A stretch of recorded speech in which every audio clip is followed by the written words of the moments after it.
तो बच्चों आज हम करने वाले क्लास 10 का आपका यहाँ पे आएगा सिलेबस के अंदर, जहाँ पे हम करेंगे पत्र। और यहाँ पे सबसे पहले हम सीखेंगे पत्र का फॉर्मेट। पत्र जो होता है हमारे दो तरह के होते हैं हिंदी में, एक होता है औपचारिक और दूसरा होता है अनौपचारिक।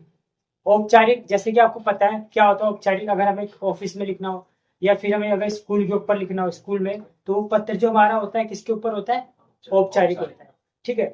और अनौपचारिक पत्र जो हमारे फ्रेंड्स हो गए, अपने हमारे जो मित्र हो गए, दोस्त हो गए, या किसी भी रिलेशन में किसी को भी जो पत्र लिखना होगा वो क्या होगा, हमारा अनौपचारिक होगा। ठीक है। तो यहाँ पे देखो हमारे पास एक पत्र है, ये आपको देख के चल रहा होगा, पता है कि ये जो पत्र का जो फॉर्मेट है ये औपचारिक है या अनौपचारिक है। औपचारिक है। क्यों औपचारिक बताओगे? क्योंकि इसमें स्कूल आ रहा है, विद्यालय आ रहा है, बिल्कुल सही है। ठीक है। तो फॉर्मेट में कुछ इस तरह से होगा कि सबसे पहले आपको यहाँ पे सेवा में प्रधानाचार्य और यहाँ पे विद्यालय का नाम और यहाँ पे डेट आपको लिखनी जरूरी है। ठीक है। सब्जेक्ट किसके विषय पे आप लिख रहे हो, यहाँ पे आपका विषय आएगा। ठीक है। और महोदय जी भी पहला अनुच्छेद, आपको 2 बार में पत्र को कंप्लीट करना है। पहला आप क्या कह रहे हो, दूसरा आपने क्या कहना चाहते हो। ठीक है। दोनों को ही लिखकर आपका यहाँ पे फॉर्मेट कंप्लीट हो जाएगा। फिर लास्ट में आपका आज्ञाकारी या आज्ञाकारी शिष्य होगा, खबर यहाँ पे क्लास आपका नाम जो भी है पूरी डिटेल यहाँ पे लिख देनी है। ठीक है। अब हम यहाँ पे सीखेंगे, ये तुम्हारा क्या हो गया बच्चों, फॉर्मेट हो गया। ठीक है। अब हम सीखेंगे कि पत्र को कैसे लिखा जाता है। ठीक है। तो हमने फॉर्मेट देख लिया, अब पत्र को कैसे लिखेंगे यहाँ पे देख सकते हो। तो यहाँ पे लिखना है, बहन की शादी पर अवकाश के लिए आवेदन पत्र या प्रार्थना पत्र होगा। अब हमें पता है करना है कि तो बहन की शादी मैंने कहा, जब भी कोई रिलेशन के ऊपर पत्र होता है, सगे संबंधी के ऊपर होता है, तो हमारा क्या होता है, अनौपचारिक पत्र होता है। तो आप मेरे को ये बताओ कि ये पत्र जो है औपचारिक है या अनौपचारिक है। बस ना, औपचारिक है। बट यहाँ पे तो बहन की शादी के लिए बोल रहे हैं, तो औपचारिक कैसे हो गया ये?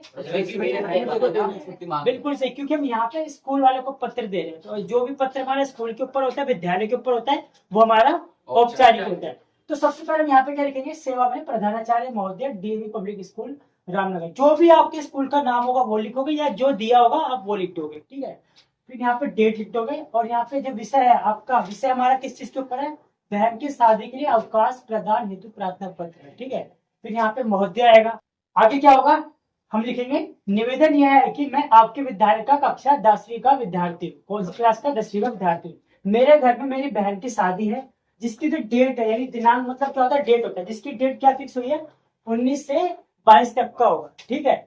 मैं फिक्स हुई है, निश्चित हुई है। मैं अपने पिता का इकलौता पुत्र हूँ, अतः मैं साथ में बहुत से कार्यों में होना अति आवश्यक है। ये नहीं बोल रहा है कि मैं अपने घर में इकलौता पुत्र हूँ, अकेला है, तो सारे काम का बोझ किसके ऊपर होगा, उस बच्चे के ऊपर होगा। ठीक है। इसी कारण मुझे इतने से शादी से एक दिन पहले और जिस शादी हमारी खत्म हो रही है ना, उसके एक दिन बाद तक का मैं क्या चाहिए, अवकाश। अवकाश मतलब क्या होता है, हमारा छुट्टी चाहिए। ठीक है। अतः आपसे विनम्र निवेदन यह है कि आप मुझे अवकाश प्रदान करने की कृपा करें, इसके लिए मैं आपका आभारी रहूंगा।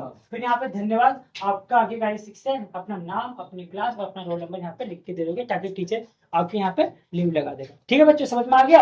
Yes sir.